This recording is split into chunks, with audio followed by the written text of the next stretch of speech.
شادمێ بۆ قسەکان. سڵاوتان لێبێ بنیادگار فایقم ئەم شۆ بە شێوەیەکی ڕاستەوخۆ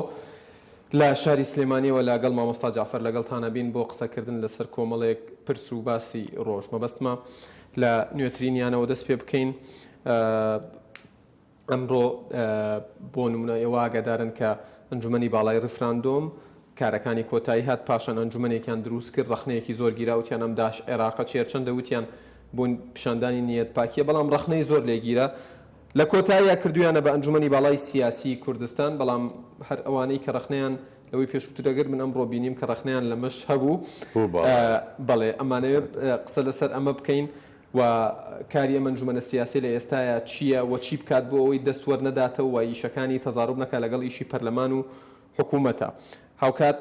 ئەم ئەنجومەنە دیسان دووپاتی کردوتەوە کە لەگەڵ دیالۆگی کراون لەگەڵ پێشمەرج نین و لەگەڵ سزادانی هاوڵاتیان و کۆمەڵانی خەڵکی کوردستان نین بۆی گفتوگۆکان دەست پێ بکاتەوە بەڵام حکوومەتی عێراقی بەردەوامە لە هەڕەشەکردن لە نوێترین پێشاتیش ئەنجومەنی ئاسایشی هەرێمی کوردستان ئاماژەی بەوە داوە کە کۆمەڵێک پەیامی مەترسی داریان پێگەیشتووە کە هێزەکانی عێراق لە زمنیانە حەشدی شعبی و واروەها پۆلیسی فیدرالیش بەنیازن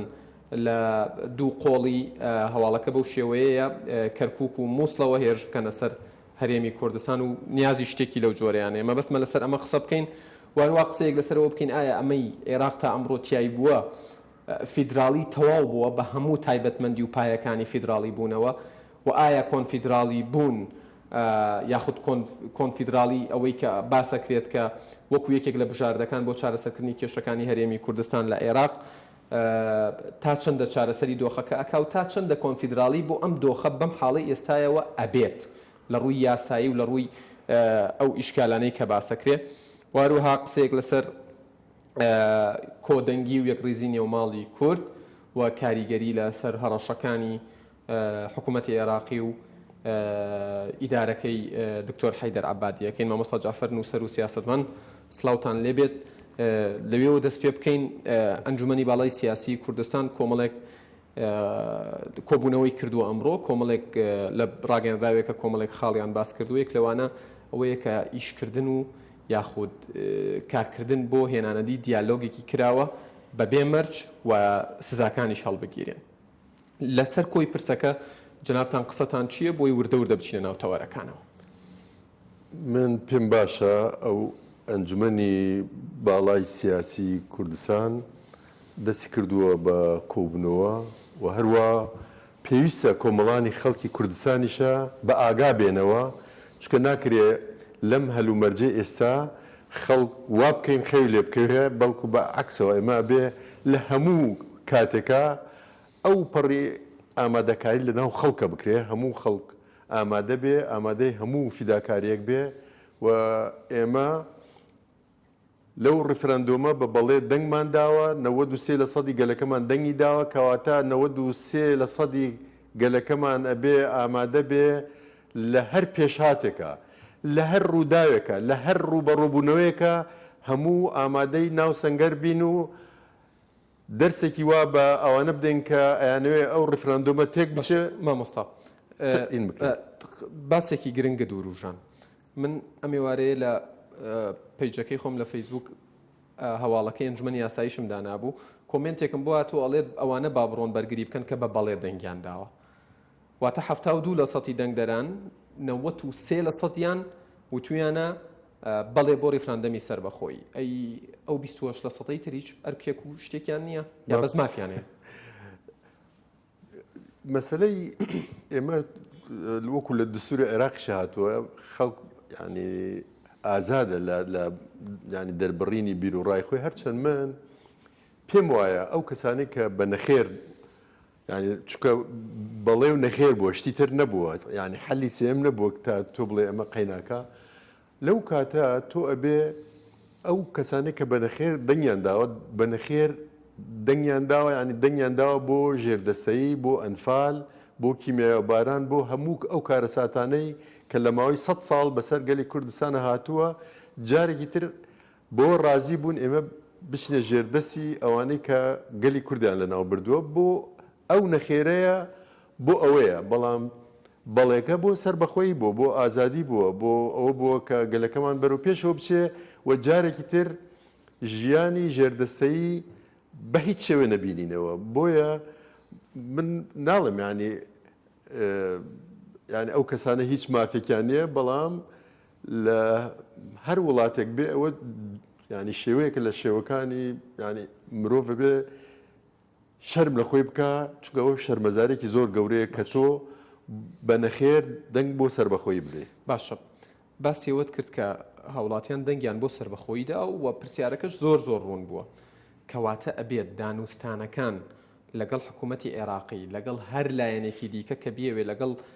سەرکردایەتی سیاسی هەرێمی کوردستان دانوستان بکات تەنها و تەنها لەسەر سربەخۆیی بێت نەکیش دەستکەوتێکی تر بەس بۆ سربەخۆیە چونکە تۆ ئەمە پاشگەزبوونەوەیتیانی هەر کەسێک لە ئێمە من بم تۆ بێ سەرۆکوەزیران بێ هەر کەس بێ ئەتوانێت بەس لە دەنگەکەی خۆی پەشیمان بێتەوە ینی ئەو 93% بەڵێ ئەبێ جارێکی تر ڕفرەندۆم بکرێتەوە و هەر 93% بڵێن ئێمە پەشیمان لە دەستی سەرکردایەتی سیاسی نەماوە بەدەست گەلە ینی هەندێک شتەیە لە دەست مامەشێخ دەرچووە لە دەست گەلە ئیتر گەل خۆی بڕیاری خۆی ئەدات و بڕیاری خۆشی داوە و لەمە دواش هەر گەل خۆی بڕیاری خۆیەدا ینی ئەمە نییە بڵێن لە دەست فلان حەز بۆ لە دەست فلان کەسە ئەمە پەیوەندی بە کەسەوە نیە ئەمە پەیوەندی بە گەلێکەوە هەیە کە وەکو چۆن کەتەلۆنیەکان 90% دەنگیان داوە لە پەرلەمانیشە دەنگیان بۆ سربەخۆییدا بەڵام بۆ ماوەیەک ڕەنگە هەڵی پەسێرن تا ئەو گفتوگویانی خۆیان لەگەڵ حکوومەتی ئیسپانیاکەن ئێمەش ئەتوانین بە هەمان شێوە ماوەیەک هەڵی پەسێرین بڕیارەکە هەڵە پەسێریتەوە بەڵام مەسئلەی تۆ دەنگت هەروەکو ئەمڕۆژ ئەنجومەنی باڵا دەنگی داوە لە کۆبنەکەش هەر بە هەمان شێوە قسەی کردووە بە ڕوونی قسەی کردووە ئەڵێ ئێمە بەڵێکە بۆ سربەخۆیە بۆ شتر نەبووە باش قسەیەک هەیە و سەرنجێکەیە من لە تۆڕە کۆمەڵایەتەکانی زۆری بینم ئەڵێت کۆمەڵانی خەڵکی کوردستان هاوڵاتیانی هەرێمی کوردستان ئەوەی لە سەریان بوو سەرخستنی ڕفراندەمی سربەخۆیی بووە کردیان سەریان خست لێرە بەدووە ئەرکی ئەو کەسانەیە خەریکی سیاستن ئەرکی ئەو کەسانەیە لە پارتە سیاسیەکان و لە ناو حکوومەت و لە ناو ئەم ئەنجومەنی باڵای سیاسی کوردستانیش کە کوردستان بگەێنە کەنارێکی ئارام ئەمان ئەبێ لێرە چۆن مامەڵە بکەن و چۆن بجوڵێنەوە بۆەوەی هەموو شتەکان وەک چۆن بەڕێزێک لە بەرنامەکە ماوتی ئێمە ئێستا گۆڵێکمان کردووە ئەوانیش سفریان هەیە چۆن ئەمە گۆڵمان لێ نەکرێتەوە هەر با بەو عیبارەیە بەکاری بێن من گوێم لە سیاسە عەرەبەکان و ئەوانەی دەستورناس و قانونناسن گوێم لەوانش بووە هەر یەکەمین ڕۆژی ڕفراندۆم وتیان کورد بۆ دەوڵەت ئەمە یەکەمین ڕۆژی دروستبوونی دەوڵەتی کوردیە کە تۆ دەوڵەتت دروست کرد دەوڵەتت هەبوو بێگومان هیچ شتێک لەم دنیا بەبێ ماندووبوون و بۆ ناکرێت تۆ بچی لە ماڵە بخەوی بڵێ مادامێ من دەنگ بە بەڵێدا تاوایتر دابچم خەوم لێ بکەوێ خەو لێکەوتن نییە بەڵکو ئەرکەکانی خۆمان گرانتر ئەبێتەوە ئەر گرانبوون ئەوەیە کە تۆ ئەم منەدا ئەبێ چاوەڕێ بکەیت لەلایەن دەوڵەتانی دراوسیەوە ئەنواعی دەوڵەت ئێستا حکوومەتی ئیسپانیا مەسەلەن دژی ڕفراندۆم بۆ ئەم ڕفراندۆمە نادەستوریە ئەوێ بڵێ ئەوەی کەتەلۆنیەکان نادەستوریە ئەوت ئەوەی کوردستانیش هەر نادەستوریە ئەمە بۆ خۆی لەبەر ئەوەی خۆی مافی باسکەکانی زەوت کردووە مافی کەتەلۆنیەکانی زەوت کردووە عەقڵێتی ئەوانیشە هەمان عەقڵێتی داگیرکاریە لەبەر ئەوەی ئەو دەسەڵاتی ئەو سەدان ساڵە لەسەر ئەساسی داگیرکاری و ژێردەستخستنی گەلانی تر دروست بووە پێی زەحمەتە مەسەلەن بڕوا بۆ بکە گەلێک ئازاد و سربەخۆ بێ تەنانەت لە فەرەنساش هەمان کێشیان هەیە ئەوانیشە کێشەی باسکیان هەیە کێشە کۆرسیکایان هەیە کۆرسیکا جەزیرەیەکە کە ناپلیۆن هەر خەڵکی ئێوە بووە هەر لەو کاتۆ ینی پێش لەدایکبوونی ناپلیۆنیشە ئەوان خەباتی ڕزگاری خۆیان کردو بەڵام تا ئیساتە سەرکەوتنیان بەدەستنیان ینی ماوەی 300 ساڵە خەباتەکەن بۆ سربەخۆی بەدەستیان نهێنەوە لە ناوڕاستی دەریاشن ئەمێ ئەوە بڵێم هەندێک لەو گەلانە مەسەن برتانەکان لەگەڵ ئێرلندا و سکوتلندا و وەڵز ئەوانە لەگەڵ هەمووی مەشاکلیان هەیە بۆیە بەلایە زەحمەتە ئیستا تورکیا 55 نەتەوە لە ناو تورکیا هەیە ئێران ئەو هەموو نەتەوەی تایە جا ئەمە لەبەر ئەوەی خۆی ئشکالیاتی هەیە ینی مەسەلەکە بەستەنها کورد نییە ئەگەر مشکلەی کورد وایە کێشەی لە تورکیا کێشەی کورد بە ئاسانی حەلەکرا لەبەر ئەوەی کورد معلومە شوێنەکەی کوێە بەڵام سێرەکەی ئەوانیشە دەیان بڵێن نەتەوە و ئەقلی ئەوانە هەیە هەر یەکە مشکلێکی هەیە و بۆیە بە ئاسانی ناتوانن ئەو بڕیارە بدەن مامۆستا جعفەر با باسێکی حکوومەتی عێراقی و هەڵوێستی سەرۆکوەزیران دکتۆر حەیدەر عەبادی و پەرلەمانی عێراق بکەین ئەوان کە نایانەوێ کوردستان جیابێتەوە لە خۆشەویستیان نایە بۆ کورد دڵیان نایەت لێمان جیابنەوە ئێمەیان زۆر خۆشەوێ یان ئەوەی ئەوترێت کێشە و خەم و شینی ئەوان لە ئێستایە بۆ چییە؟ خۆی یەکەم ئەو دەوڵەتی عێراق یعنی ئەو سنوورێکی پیرۆز نییە وەکو خۆیانەڵێن العراق لا يتجزأ لا للانفصالية ولا وهم لا ولاوایە ئەوە بۆ خۆیانی بڵێن چونکە ئەم دەوڵەتە دیارە ئینگلیز دروستی کردووە بە گوێرەی بەرژەوەندەکانی برتانیا هەر لەسەر ئەو مۆدلی لە برتانیا دروستکراوە ئایرلندەکان و سکوتلندەکان و کاتۆلیکی و پرۆتستانت و هەر لەسەر ئەو نموزەجە ینی نمونەیەکی لەبەر چاو بووە ئەها کەواتە ئەم دەسڵاتە بدەینە دەست عەرەبە سوننیەکان و نەیدێنێ دەست شیعە و کوردەوە هەر لەو کاتەوە هەوڵیان داوە ئەوەی ینی مافە نەدرێ بە کورد نەدرێ بە عەرەبی شیعە جا ئەوە ئشکالاتەکە هەر لەو کاتەوە دروست بووە ئەم جار ئەم ینی ئێستش کە دەسڵاتەکە گۆڕاوە ینی لە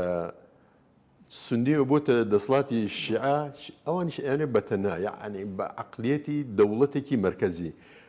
ئشکالاتەکە بە تەسەوری من لەوە دروست بوو لە 2003 من ئەو کاتەش بە هەندێک لە برادرانی مەکتەبی سیاسی یەکێتی وتم کاکەم مێڵن دەوڵەتێکی ناوەند لە عێراقا دروست بێ ئەو دەسەڵاتە ناوەندیە دابەشکەن بەسەر چەند هەرێمێکە با عێراق بێتە مەسەڵەن 10 هەرێم یا 15 هەرێم یا نازم چەند هەرێمێک نەک یەک ینی حکوومەتی ناوەندی بمێنێتەوە یا دەوڵەتی ناوەندی بمێنێتەوە جا برادرەی وت مامەسە جعفەر تۆ پێت وایە تۆ لە ئەمریکا عاقڵتری وتم کاکە من ناڵێم من عاقڵترم یا عاقڵتر نیم وتم ئەمریکا سەری مەساڵحی خۆیەکە منیشە بۆ ینی وڵاتەکەی خۆم ئەگریم ئەو جا کێشەی ئێمە ئەمەیە ئێمە هەر ئەو کاتە ینی ئەبوایە ڕێگە نەدرێ حکوومەتی مرکزی بەو شێوە دروست بێ ئێستا لە ینی مادەی یەکی دستوری عێراق مادەی یەک ئەڵێ العراق دەولە ئەتحادیە لەوانێ بڵێن وڵات تەفسیری ئێمە بۆ دەوڵەتی ئەتحادی ئەوەیە ئەوە ئەتحادمان کردووە لەگەڵ عەرەب و کورد و شیعە و سونی هەموو یەکمان گرتووە بەس مەفهومی ئێمە بۆ ئەوە دەوڵەتێکی فدرالی دەوڵەتی فدرالی بە یەک هەرێم نابێ تۆ لە بەغا حکومەتێک بێ حکومەتێکی ناوەند بێ لەم لاشەو هەرێمێک بێ ئەمە بە هەر شێوێ بێ هەر ناکۆکی دروستە بێ هەر ململانێ دروستە بێ باش هەر بەگژاچون دروستە بێ بۆ لەسەر فیدراڵیەتەکە بکەین مامۆستا بەڵێ جعفەر ینی ئەوترێت ینی تۆ بڕۆ هەر لە گوگڵ بنووسە الدەولە الاتحادیە یان الدەولە الفیدرالیە یان بە ئەنگلیزی بینوسی بە هەر زمانێک کە سەیری تایبەتمەندیەکانی دەوڵەتی فیدرالی و اتحادی ئەەکەی ینی تایبەتمەندی زۆر زۆر گرنگن ینی لەو تایبەتمەندیانە خۆشگوزەرانی و ڕەزامەندی دابین ئەکات بۆ سیاسیەکان و بۆ هاوڵاتیەکانیش بەڵام ئێمە لە عێراق ئەمەمان نەبینی ئەم دەوڵەتەی عێراق لە دوای 2003 دەوڵەتێکی فیدرالی بوو بە پێی پێناسەی دەوڵەتی فیدرالی و اتحادی بەناو بە نووسین نووسراوە بەس یەک ڕستە نووسراوە خۆی لە ئەسڵە ئەبووە لە ناو دستوریشە باسی هەرێمەکانیش بکرایە باسی یەک بەیەکی هەرێمەکان هەرێم مافی چییە دەسەڵاتی چییە تۆ سێریکە لە مادەی یەک ئەمە نووسراوە بەڵام لە مادەی 65 باسی ئەنجومەنی یەکێتیەکە یعنی خۆی یان بنرە ئەنجومەنی هەرێمەکان نابێ ناوەکەی وا بووە کە ئەو کاتە من وەکو بیرم بێ بە تەمابوون عەلاوی لێدانێ بکەنە سەرۆکی ئەو ئەنجومەنە هەر بۆی ڕازیکەن بڕێک دوای لە ئەنجومەنی لە ینی ڕئیس وزرای دەرکرا ئەم کارە نەکرا لەبەرەوەی عەلاویتی ئەمەم ناوێ مالێکیش ئەمەی بە فرسەت زانی مالێکی هەر لە یەکەمین ڕۆژەوە کە دەسەڵاتی گرتوتە دەست بۆ ئەو گرتووتێ دەست هەر ینی دەوڵەتێکی مرکزی دروستکە یعنی ئەو خەونانەی کە سەدام حوسێن ئەیبینی خەونەکانی مالکیش هەمان خەونە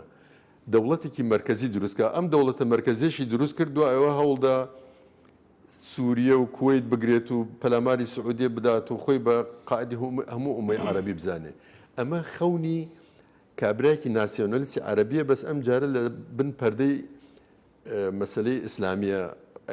ئیسلامی یا شیعەگەرێتی ئەو کاتە یەت شیعەگەرەکەشی خاتە پاڵ وەکو ئەوەی کە لە دنیا ئەم کێشانە ڕووەدا ئەم خەونە بێگومان سونیەکان هەڵەیەکی زۆر گەورەیان کرد سونەکان تا 2010 یەک کەس داوای یعنی هەر ئەیانویست ینی بەبێ سەدام دەوڵەتی عێراقیان بکەوێتە دەست پەلاماریانەدا و هەر ئەو خەونانەی سەدامیانە بینی ئەوانیشە بەس بە شێوە سونیەکە ئەگەر تا 2010 داوای هەرێمیان بکردایە مەسە ئەنبار و مووسڵ و نازانم سەلاحدین داوای یەکێتیەکیان بکردە هەرێمێکیان زۆر بە ئاسانی دروستە کرد بەڵام لەبەر ئەوەی هەر خەیاڵێن وا بوو جارێتر خەونەکان چکە ئەوانەی کە تەمسیلی سونیانە کرد کێ بوون بەعسیەکان بوون ئەخوان مسلمین بوو نازانم سەلەفەکان بوو ئەنواعی حزبی ئیسلامی بوو ئەم مەجموعە خەڵکانە بوون کە یعنی بڕوایان بە هەرێم نەبوو بڕوان بە عێراق هەمووی ئێمەیە باش هەر لەسەر فیدرالی مامۆستا جعفەر لە زانستی سیاسیە لەو زانستانی تایبەتن بە بواری شێوازی حکومڕانی ئەوترێت کە هیچ فیدرالیەتێک لەوی تر ناچێت بەڵام ئەگەر نمونەی ئەمریکا بهێنینەوە کە وەکو دەوڵەتێکی ئیتیحادی فیدرالی ینی لە ئەنجومەنی پیران لە کۆنگرێز 100 ئەندام هەیە کە نوێنەرایەتی 50 ویلایەتەکەن بەڵام ئەوەی سەیرە لێرە کالیفۆرنیا کە گەورەترین ویلایەتی ئەمریکا نزیکی 37 ملیۆن و زیاتر خەڵکی تیائەژی 2 ئەندامی هەیە ویلایەتی ویمینگ کە 9 ملیۆن خەڵکی تیاژی 2 نوێنەری هەیە واتە بەرامبرن لە نوێنەرایەتی کردن بۆچی لە دەستوری عێراق کە کورد بەشێکی باشی ئەو دەستورەی نووسیوەتەوە سەرکردایەتی سیاسی کوردستان هەرگیز نەچوون بەلای ئەم بابەتەیە و مناقەشەیان نەکردووە تا ئەم دواییانەش لەگەڵیان زەنچی ئەو برایانەی خۆمان با بڵێن بڕوان بۆ سەدام حوسێن ڕۆیش جارێکی تر سەدام دروست نابێتەوە ئەوەی ڕەنگەیەکی لە کارەساتەکان بوو بێ من نامەوێت ناوی خەڵبێنم من هەندێک لەو برایانەی کە پلەی زۆر گرنگیان هەبووە لە ناو عێراقا لێم پرسیوە و توێتی عێراق هی ئێمەیە لە مەودووە ئێمە دەسەڵاتی یەکەمین لە عێراقا وا خۆی ینی لە خۆی تێگەیشتووە یا لە وەزعەکە تێگەیشتووە پێی وا بووە جارێکی تر لەبەر ئەوەی ئێمە ڕەنگە وا بیری کردوێتە ئێمە باوشمان بۆ برایانی شیعە کردبووە شیعەکان بەرژەوەندیان لەوەیە کورد ینی هاوسەنگەریان بێ لەگەڵیانە بێ ئەو کاتە سنەش تووشی ئەو تێکشکانە بوو کە تێکشکا بوو ینی ناسیۆنەلیزمی عەرەبی سنیت ینی بە شێوەیەکی ئەوتۆ تێوە گلابوو ئەمجە لە ئینەکەش کەوتو بۆ خوارەوە لەو ئەسپەی کە سواری بوو بۆیە سیرەکەی خەونەکانی ئێمە لە پاڵ خەونی براشیعەکانە وامە نەزانی ئەوانەی ئەو خەونی ئەوانەی بن هەمان خەونی ئێمەیە بەڵام وا دەرنەچوو بۆ چکە تۆ سیرەکە ئێستا خەلەلەکان ئەمڕۆ لە دەستورە دەرەکەوێ کە تۆ بەس تەنها لە مادەی یەکەمە ئەمە نووسیوە سەرەکەی مادەی 140 هەر ئەو کاتە بوو ینی جێبەجێش ناکرا کە خۆی یانەگەر مادەی 140 و مادەی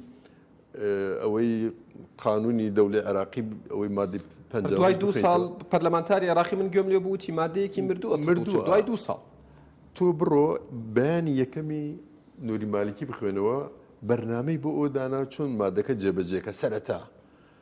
هیچ نەکرا حتا مەسەلەن ئامادە نەبوون ئەحسا بکرێ ینی ئەحسا خۆ شتێکی زۆ ئاسایە لە وڵاتان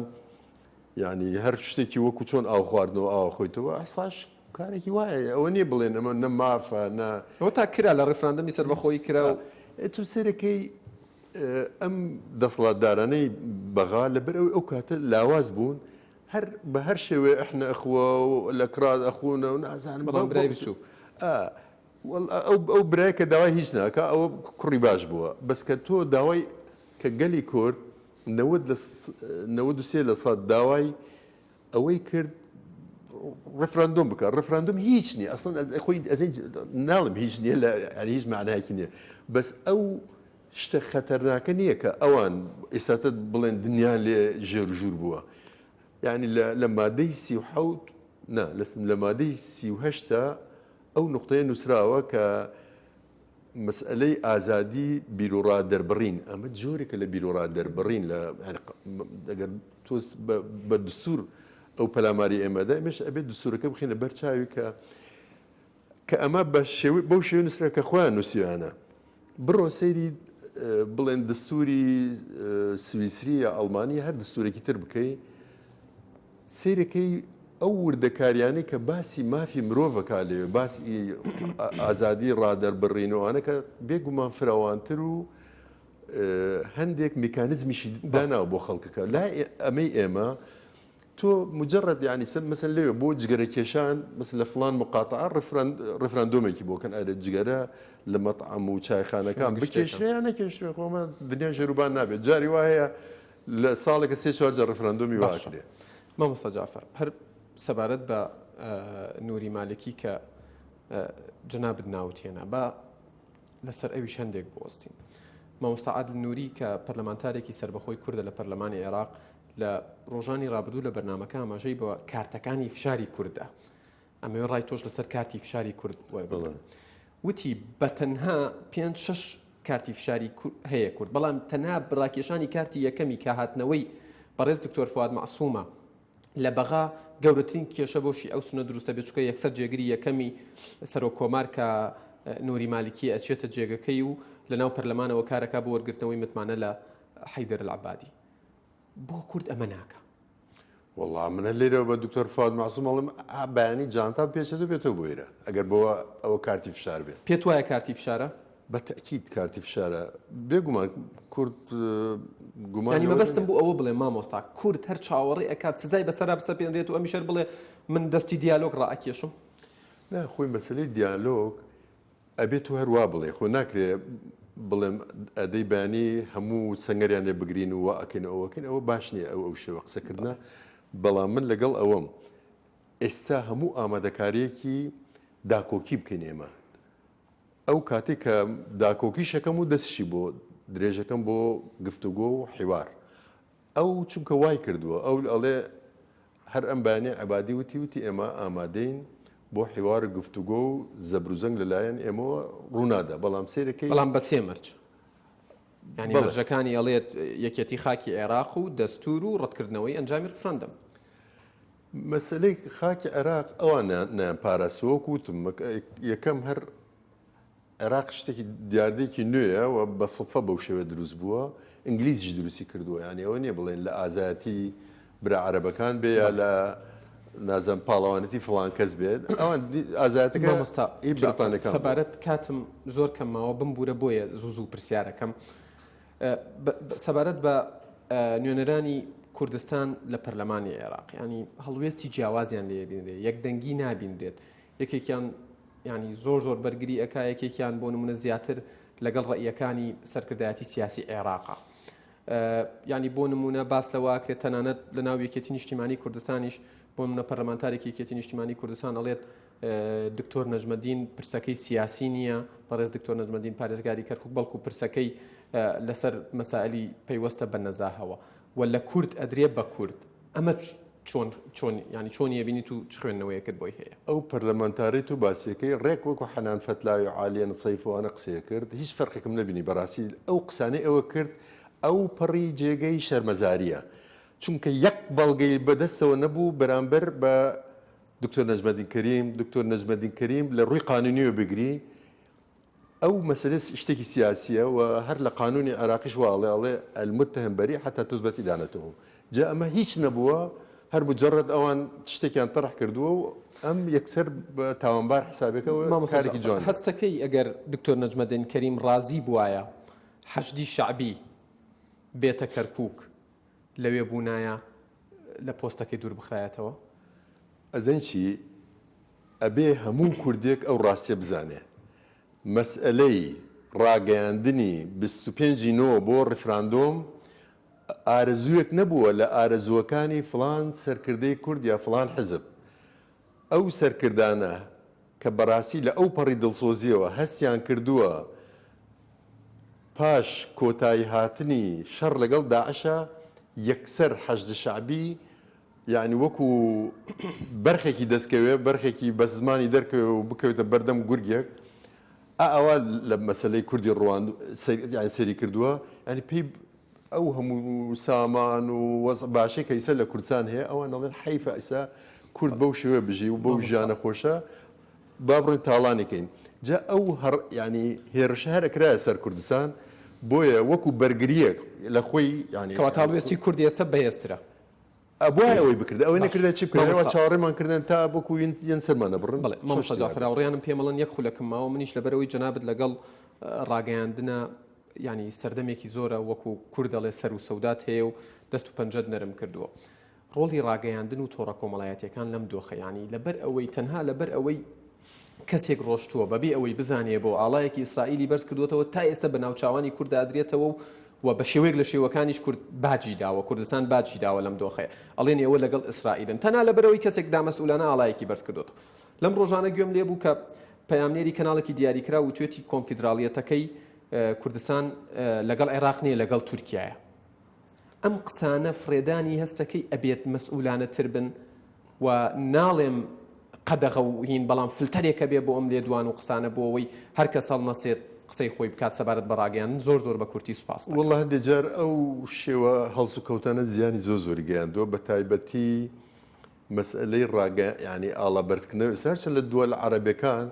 ینی زۆربەی دەوڵەتە عەرەبیەکان پەیوەندیەکی زۆر چاکیان هەیە لەگەڵ ئیسرائیل ینی هەر لە ساڵی 1970 کە ئەنوەر سادات ڕۆیشت بۆ ئیسرائیل و دواتریشە زۆربەی هەر بێرنارد لێڤی لەگەڵ کووردا دەرکەوت کە فەیلسوفێکی فەڕەنسی جوولەکەیە دنیایەک شتی لەسەر نووسرا بەڵام لە هەرچی وڵاتی عەرەبی وێنەی هەیە و بڵاو کراوەتەوە بە ئاڵای میسریشەوە دەرکەوتەوە. ینی مەبەستم بۆ کورد دۆخەکە بۆ کورد ئەزین چیە ئەوان لە بیانوە گەڕێن تو ئەوەش نەکەی یەکێک بێ مەسەلەن ڕەنگە بڵێ وەڵاو مامۆستا جعفەرش لە نازام کێچێ معنایەوەتە ئەمە بە دوای بیانەوە بیانوکە دۆزێتەوە مەرج نییە تۆ بڵێ وڵا بڵێ یان ئەتوانێت ئەوە بکاتە بیان بڵێ کاگیادگار بۆ قژیوا داهێنە بۆ بەم دیوەکە نیە دیارە ئەمانێ ینی بیانوێکە بەدەستمانەوە ئەیانێ لەگەڵ ئیسرائیل پەیمانە ئەبێت مەسئولانەتر و بەرپرسیانەترمان بەتاکید ئەو باشترە. سپاسەکەم مامۆستا جعفەر نووسەر و سیاسەتوان زۆر سپاس بۆ ئەم دەرفەتە و بۆ زانیاری و بۆ چوونەکانت. بەڵێ بینەرانی ئەزیز باسی ڕۆژ کۆتایی هات ئێوە کوردستان بەخوای گەورە ئەسپێرم خواتان دەکەم.